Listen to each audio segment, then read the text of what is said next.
नमस्कार साथियों, मेरा नाम है हरीश वर्मा। मेरे चैनल टीचिंग टॉक में स्वागत है। साथियों, आज मैं पढ़ाऊंगा भारत में मंदिर निर्माण की कितनी शैलियां होती है और वह शैली कौन कौन से एरिया में पाई जाती है। आई बात समझ में? तो साथियों, बाकायदा मैं आपको मैप के थ्रू से आपको पढ़ाऊंगा कि कौन सी शैली कौन से क्षेत्र में पाया जाता है।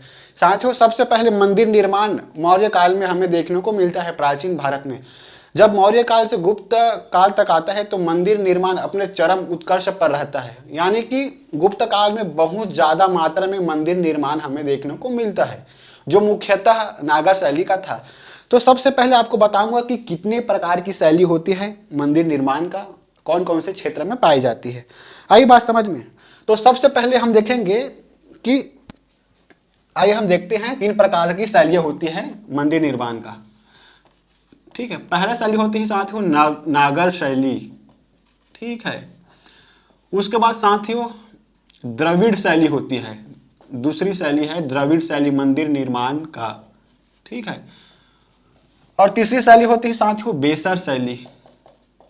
ठीक है साथियों, यह नागर शैली ना उत्तर भारत में देखने को मिलता है। उत्तर भारत में जितने भी मंदिर का निर्माण हुआ है, ये पूरा पूरा नागर शैली में हमें देखने को मिलता है।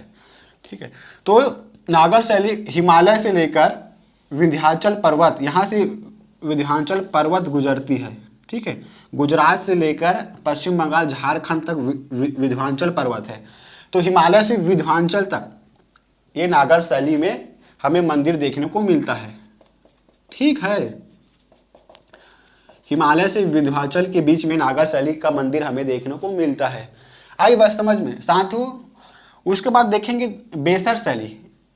ठीक है, बेसर शैली मध्य भारत में हमें देखने को मिलता है।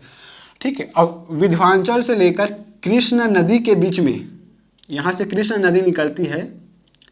ठीक है, महाराष्ट्र के एरिया से, महाराष्ट्र कर्नाटक के एरिया से, तो विंध्याचल से लेकर कृष्ण नदी के बीच में, इसको हम मध्य भारत का सेक्टर मानेंगे। तो इस एरिया में बेसर शैली हमें देखने को मिलता है।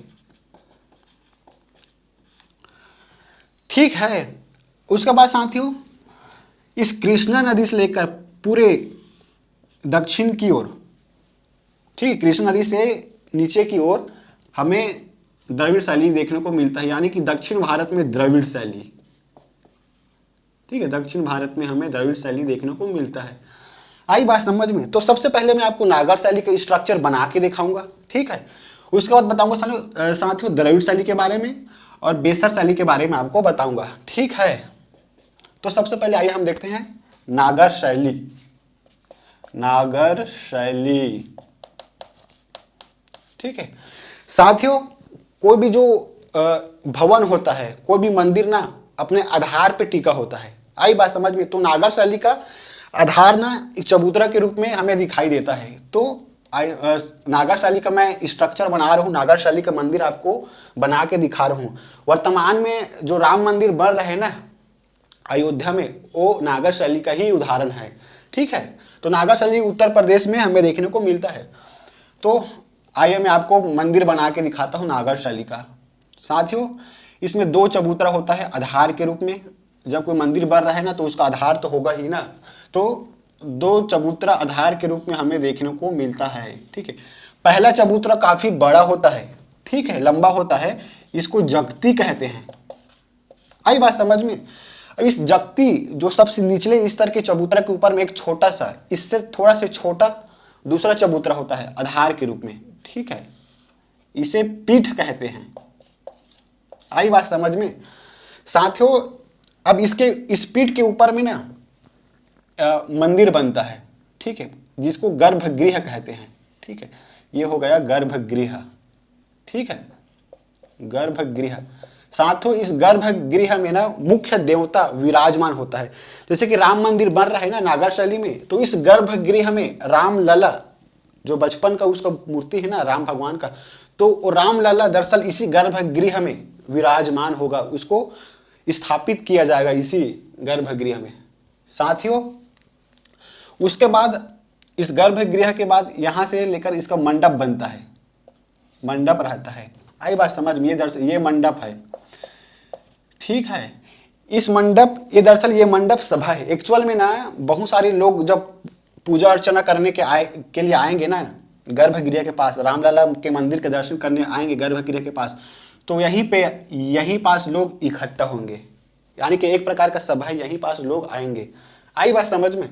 साथियों, इस गर्भगृह के ऊपर में ना एक शिखर होता है। ये शिखर जैसे जैसे ऊपर की ओर जाएगा वैसे वैसे संकुचित होता जाएगा।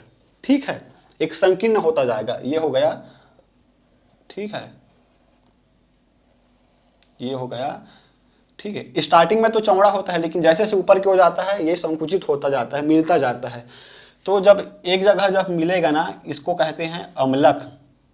ठीक है, अम्लक।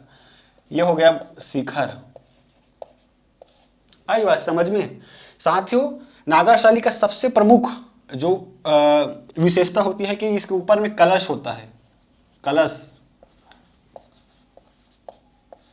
आई बात समझ में? तो साथियों, आपको बहुत बेहतरीन तरीका से मैं आपको समझा दिया हूं, इसको पुनः रिविजन कराता हूं। ठीक है, जब मंदिर निर्माण होता है ना, तो कोई आधार और बेस पे मंदिर निर्माण होता है। आपके घर का भी निर्माण उसी आधार और बेस पर हुआ ही होगा। तो इसमें आधार है चबूतरा। सबसे बड़े चबूतरा को जगती कहते हैं। ठीक है, उससे छोटा चबूतरा को पीठ कहते हैं। साथियों, इसी दोनों चबूतरा के ऊपर में गर्भगृह बनता है। इस गर्भगृह में मुख्य देवता विराजमान होता है। इससे लगा हुआ एक मंडप रहता है, जिसको ये दरअसल आम लोगों का एक सभा है। ठीक है, जिसमें गर्भगृह में पूजा अर्चना के लिए लोग यहीं पास आते हैं। आई बात समझ में? इस गर्भगृह के ऊपर में साथियों शिखर होता है। शिखर स्टार्टिंग में तो चौड़ा होता है, ये चौड़ा है। ठीक है, लेकिन जैसे जैसे ये मिलता जाता है ना, तो एक जगह आके मिल जाता है, जिसे अम्लक कहते हैं। इस अम्लक के ऊपर में कलश होता है। ये हुआ नागाशाली का मंदिर।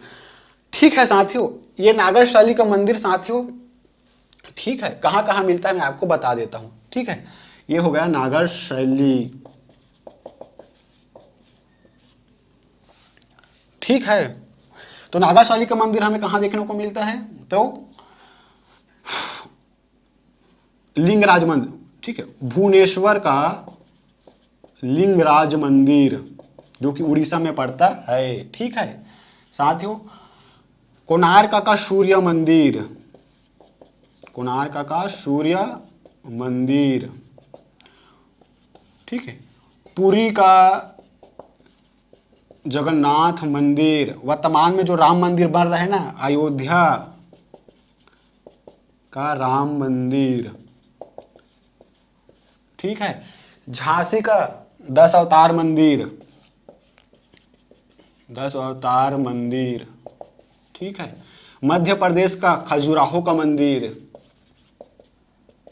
खजुराहो मंदिर। ये सब उत्तर भारत के अंतर्गत नागाशैली का उदाहरण है।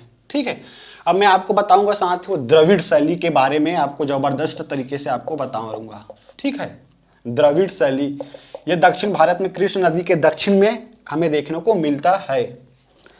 आई बात समझ में? तो जिस प्रकार से मंदिर निर्माण में नागा शैली में 2 चबूतरा हमें देखने को मिलता है, सेम द्रविड़ शैली में साथियों 3 चबूतरा हमें देखने को मिलता है। ठीक है, ये हो गया, ठीक है, ये हो गया जगती। ठीक है, इससे छोटा होता है पीठ और इससे छोटा होता है अधिष्ठान। ठीक है, नागर शैली से डिफरेंस इस द्रविड़ शैली में एक चबूतरा एक्स्ट्रा होता है, जिसे अधिष्ठान कहते हैं। आई बात समझ में? साथियों, इसमें भी गर्भगृह होता है। ठीक है, इसमें भी गर्भगृह होता है। गर्भगृह होता है। इस गर्भगृह से सटा हुआ साथियों मंडप होता है। ठीक है, मंडप होता है। ठीक है, इस मंडप से और नीचे अर्ध मंडप होता है। अर्ध मंडप। आई बात समझ में? साथियों, इसमें भी शिखर होता है। गर्भगृह के ऊपर में शिखर होता है। ठीक है, ये शिखर हो गया। ठीक है, लेकिन खासियत ये है कि इसमें ना कलश नहीं होता। जिसमें नागा शैली में कलश होता है, तो इसमें कलश नहीं होता। ठीक है साथियों, लेकिन जो इसका शिखर का जो आकार होता है ना, जैसे मंजिल होता है ना, एक के बाद एक मंजिल, विमान के शैली में, जैसे विमान आपने देखे होंगे, ऐसा होता है विमान। ठीक है, आपने रामायण देखा होंगे तो रावण आता है ना, रावण सीता को हरने के लिए, तो इसी प्रकार के विमान में बैठ के आते हैं वो। आई बात समझ में? तो उसी कॉन्सेप्ट के अनुसार ये बना है। तो साथियों ये शिखर दरअसल मंजिला वाइज रहता है, ऐसा ऐसा करके, मतलब सीढ़ीदार होता है, मतलब आम बोलचाल में सीढ़ीदार, जिस प्रकार से सीढ़ी का स्ट्रक्चर रहता है ना, सेम उसी प्रकार से सीढ़ीदार स्ट्रक्चर इस शिखर का रहता है। ठीक है, आई बात समझ में साथियों? साथियों इसके सबसे बड़ी विशेषता क्या है कि जब मंदिर में जाओगे ना, इस द्रविड़ शैली के मंदिर में आप जाओगे दर्शन करने के लिए, तो सबसे पहला खासियत, सबसे पहला प्रवेश द्वार पर सबसे बड़ा गोपुरम रहेगा, मतलब एक प्रकार से प्रवेश द्वार है। ठीक है, ये प्रवेश द्वार के रूप में गोपुरम रहेगा, ये दरअसल प्रवेश द्वार है, इसका नाम है गोपुरम। ठीक है, नागर शैली में गोपुरम नहीं होता। आई बात समझ में? द्रविड़ शैली में गोपुरम होता है। ठीक है साथियों, पुनः आपको रिविजन करा देता हूं। सबसे नीचे में जप्ती, उसके ऊपर पीठ, उसके ऊपर अधिष्ठान होता है। ठीक है, इसके ऊपर साथियों गर्भगृह होता है। ठीक है, गर्भगृह में मुख्य देवता विराजमान होते हैं। ठीक है, इसके ऊपर शिखर होता है जो मंजिलाकार में होता है, सीढ़ीदार होता है। आई बात समझ में? गर्भगृह से सटा हुआ मंडप होता है, इससे सटा हुआ अर्ध मंडप होता है, यानी कि ये चौड़ाई में काफी ज्यादा होता है। आई बात समझ में? साथियों मंदिर के प्रवेश द्वार में ना, आप मंदिर में जैसे ही एंट्री करोगे तो सबसे बड़ा गोपुरम रहेगा। ठीक है, तो सबसे बड़ा एक प्रकार से बहुत बड़ा स्ट्रक्चर रहेगा। ठीक है, प्रवेश द्वार, वही उसी को हम गोपुरम कहते हैं। अब इसका उदाहरण हमें कहाँ देखने को मिलता है? तो द्रविड़ शैली का मंदिर हमें चोल साम्राज्य में देखने को मिलता है। तो चोल साम्राज्य में मैंने आपको पिछले वीडियो में पढ़ाया है कि तंजौर का बृहदेश्वर मंदिर, ठीक है, गंगईकोंड चोलपुरम का मंदिर द्रविड़ शैली का उदाहरण है। ठीक है, तो तंजौर का बृहदेश्वर मंदिर जो कि तमिलनाडु में पड़ता है। ठीक है, गंगईकोंड चोलपुरम का मंदिर। आई बात समझ में साथियों? अब आते हैं हम बेसर शैली के ऊपर। ठीक है, ये द्रविड़ शैली है, याद रखना। बेसर शैली में क्या होता है, ये दोनों का मिक्स रूप हमें देखने को मिलता है। ठीक है, उत्तर भारत के नागर शैली का कुछ चीज, ठीक है, और द्रविड़ शैली का कुछ जो उदाहरण, ये दोनों को मिक्स रूप बेसर शैली के रूप में हमें देखने को मिलता है, और कुछ नहीं है। ठीक है, कैसे मिक्स रूप, कैसे मिश्रित रूप हमें देखने को मिलता है? मान लो ये ऊपर का कलश, अमलक, शिखर नागर शैली का हो गया। ठीक है, अब द्रविड़ शैली के अंतर्गत यहाँ तक तो निर्माण हो गया। ठीक है, शिखर तक से निर्माण नागर शैली के रूप में। अब द्रविड़ शैली के रूप में जो मंदिर बना है, मंडप, अर्ध मंडप, अब इसको इसमें फिट कर देगा नागर शैली में। ठीक है, तो बन गया बेसर शैली, मतलब दोनों का मिश्रित रूप है दरअसल। आई बात समझ में? तो आपको बहुत बेहतरीन तरीके से, बहुत बेहतरीन समझ के साथ आपको नागर शैली, बेसर शैली, द्रविड़ शैली को बताया हूँ। ठीक है साथियों, आपको कोई भी किसी भी प्रकार का दुख तकलीफ नहीं होना चाहिए मेरे रहते हुए। मैं आपको पढ़ा रहा हूँ, बहुत बेहतरीन तरीके से आपको पढ़ा रहा हूँ। ठीक है, आप कमेंट कीजिए कि कहाँ पास आपको समझ में नहीं आ रहा है। ठीक है, हिमालय से लेकर विंध्याचल प्रदेश तक की क्षेत्र में नागर शैली, विंध्याचल से कृष्ण नदी के बीच बेसर शैली के मंदिर का निर्माण हुआ है। कृष्ण नदी के नीचे जितने भी भूमि है भारत के अंतर्गत आता है, उसमें द्रविड़ शैली का विकास हुआ है। ठीक है साथियों, मेरा वीडियो छोटा सा अगर समझ में आया होगा तो प्लीज मेरे चैनल को सब्सक्राइब करना, लाइक करना। जय श्री राम साथियों।